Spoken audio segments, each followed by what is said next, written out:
Hatred in spirituality. Hating others often stems from our own desires not being met.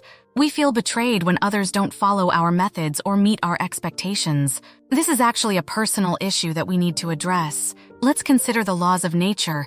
Nature does not dictate that others must obey us. The cooperation of others depends on how much effort we put into our relationship with them. Without putting in the effort, there's no rule that they should follow us. Force might work temporarily, but once the other person gains strength, they will likely leave.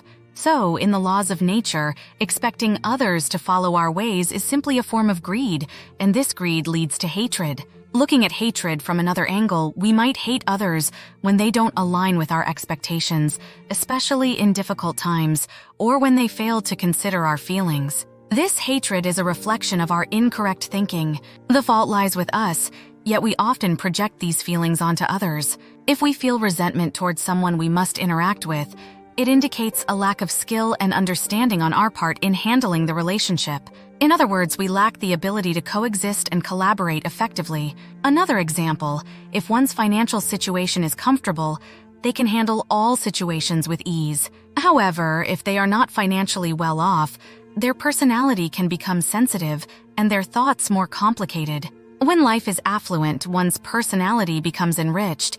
But when life is impoverished, the personality becomes prickly and sharper. Therefore, those who are not financially comfortable tend to be entangled in complex thoughts and calculations, seeing many negative aspects and facing many frustrations. In such cases, it is better not to act arrogantly. This is the answer. The reason is that a person who has become financially challenged is not superior.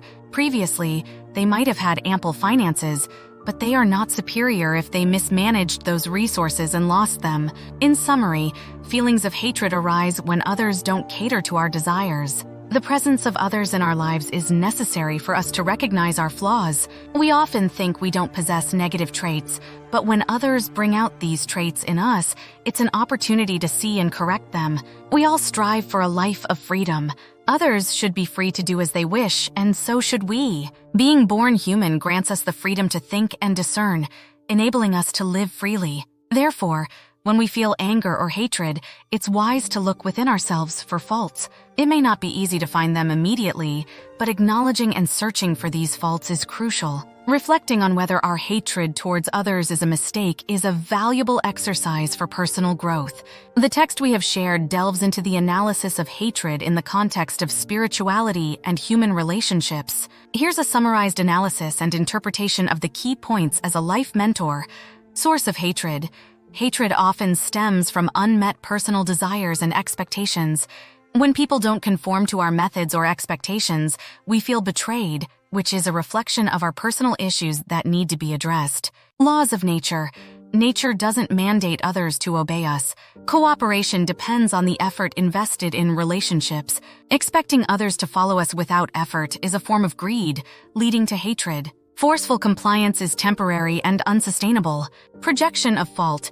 Hatred can arise when others don't meet our expectations or fail to consider our feelings, especially during hardships. This hatred is a reflection of our incorrect thinking, where we project our faults onto others. Lack of skill in relationships. Resentment towards someone indicates our lack of skill and understanding in managing that relationship. It signifies our inability to coexist and collaborate effectively. Impact of financial status.